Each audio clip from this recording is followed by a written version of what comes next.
Bismillahirrahmanirrahim. Assalamualaikum warahmatullahi wabarakatuh. Bapak Ibu Waalaikumsalam instruktur warahmatullahi dan wabarakatuh. juga peserta pelatihan IHT ini, alhamdulillah pada kesempatan kali ini kita bisa bertemu untuk melaksanakan IHT. Pada hari ini kita akan melaksanakan IHT dengan materi profil pelajar Pancasila yang alhamdulillah instrukturnya sudah hadir, yang terhormat Bapak Muhammad Rijal. Untuk itu, untuk memaparkan panjang lebarnya apa itu profil Pancasila, maka akan dijelaskan oleh Pak Muhammad Rijal selaku instruktur dalam IHT hari ini. Dipersilakan dibuka terlebih dahulu, nanti saya tampilkan untuk slide-nya.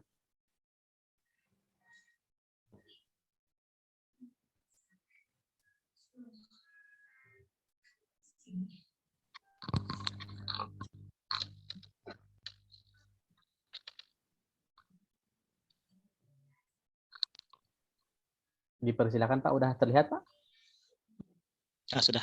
Ya, silakan. Baik, bismillahirrahmanirrahim. Assalamualaikum warahmatullahi wabarakatuh. Waalaikumsalam warahmatullahi Assalamualaikum warahmatullahi wabarakatuh. Alhamdulillahirrahmanirrahim. Terima kasih sebelumnya kepada Pak Moderator yang telah memberikan saya waktu untuk menyampaikan materi kali ini mengenai profil pelajar Pancasila. Sebelum kepada profil, saya akan menjelaskan sedikit mengenai definisi apa itu yang dimaksud dengan profil pelajar Pancasila. Jadi definisinya itu adalah profil pelajar Pancasila merupakan profil lulusan yang bertujuan untuk menunjukkan karakter dan kompetensi yang diharapkan, diraih dan menguatkan nilai-nilai luhur Pancasila, peserta didik, dan para pemangku kepentingan. Itu mengenai dari definisi. Lalu apa saja yang terdapat dalam profil pelajar Pancasila itu? Nah itu sudah ada di layar ya, ada 6 dimensi yang termasuk dalam profil pelajar Pancasila. Langsung saja untuk yang pertama. Yang pertama itu adalah beriman, bertakwa kepada Tuhan Yang Maha Esa, dan berakhlak mulia. Ini adalah salah satu dari profil pelajar Pancasila yang utama atau yang paling penting karena sebelum kepada yang lain kita harus beriman dan menunjukkan ketakwaan kepada Yang Maha Esa dan berakhlak mulia tentunya. Dan yang kedua adalah berkebinekaan global. Jadi selain kita beriman, bertakwa, dan beramal soleh, kita juga harus memiliki wawasan yang bagus atau berkebinekaan yang cukup luas, berkebinekaan global.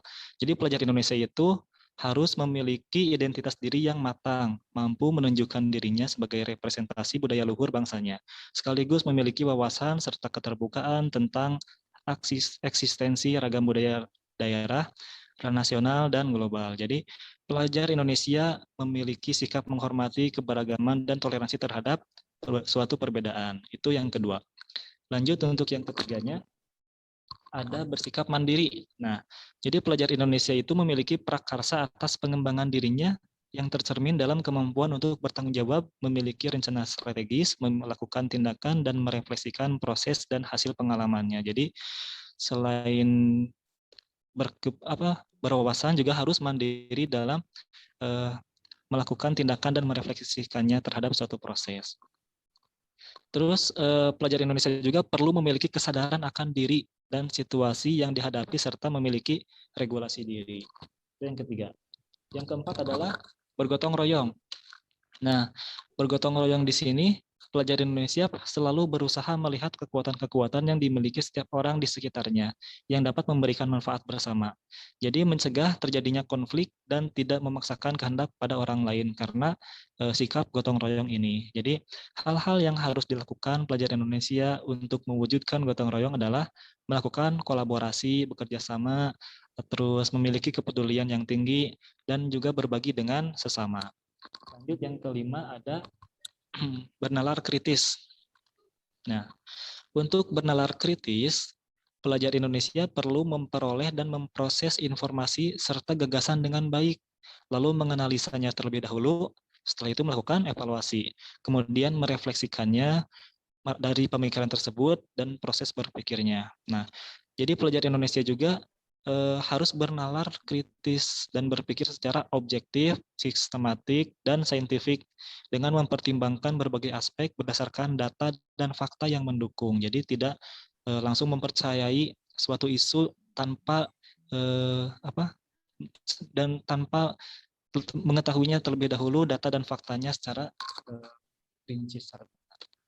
Dan yang terakhir, yang keenam adalah kreatif. Nah, jadi dalam profil pelajar Pancasila yang keenam ini, pelajar Indonesia dituntut untuk mempunyai sifat yang kreatif. Jadi sikap kreatif ini mampu memodifikasi dan menghasilkan sesuatu yang orisinal, bermakna, bermanfaat, dan berdampak dalam bentuk gagasan, tindakan, dan karya nyata secara proaktif dan independen untuk menemukan cara-cara lain dan berbeda untuk bisa berinovasi. Nah, mungkin itu yang dapat saya sampaikan mengenai 6 profil pelajar Pancasila.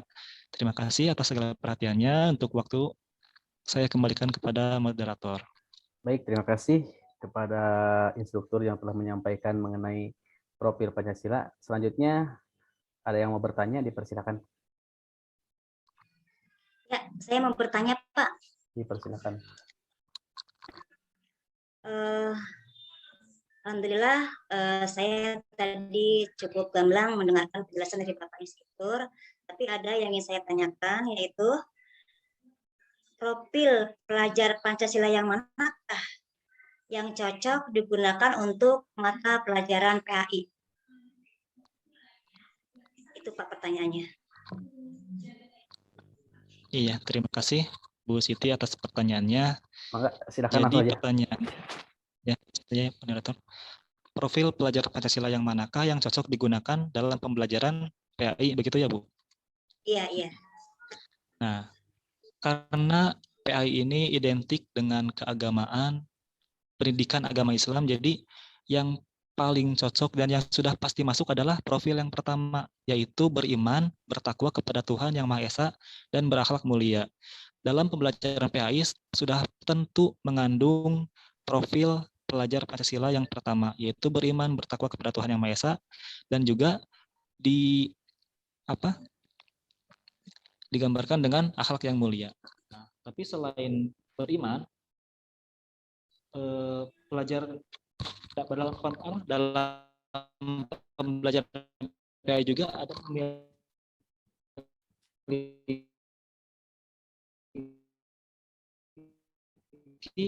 harus memiliki ya dalam pembelajaran melibatkan siswa secara aktif. Jadi dalam diskusi ini siswa atau peserta didik sudah harus dituntut untuk bergotong royong berdiskusi dengan teman sebayanya untuk mendapatkan suatu ide atau gagasan dalam suatu materi. Nah, jadi yang pertama tadi adalah beriman, yang kedua bergotong royong, dan mungkin yang ketiga adalah kreatif. Jadi selain bergotong royong, dalam pembelajaran PAI juga dituntut untuk kreatif, jangan pasif gitu ya. Jadi harus bisa memunculkan ide-ide yang baru tentang suatu konsep misalnya pembelajaran PAI.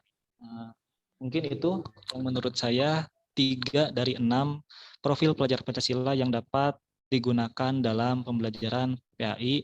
Semoga tidak puas karena agar kita bisa sama-sama belajar. Silakan saya kembalikan kepada moderator. Terima kasih Bapak Instruktur yang telah menjelaskan cukup gamblang ya, cukup jelas. Mudah-mudahan dapat dipahami oleh peserta ya. Baik.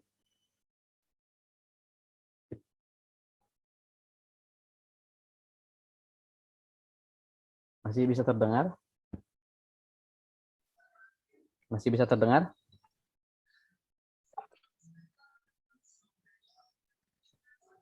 Masih bisa terdengar?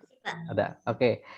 Itu mungkin jawabannya dari Bapak Instruktur kita. Mudah-mudahan bisa jelas ditangkap oleh oleh peserta. Mudah-mudahan di lain kesempatan kita bisa menggali lagi lebih dalam sehingga ilmu kita bertambah. Terima kasih. Mudah-mudahan IHT kali ini bisa bermanfaat dan bisa diaplikasikan. Assalamualaikum warahmatullahi wabarakatuh.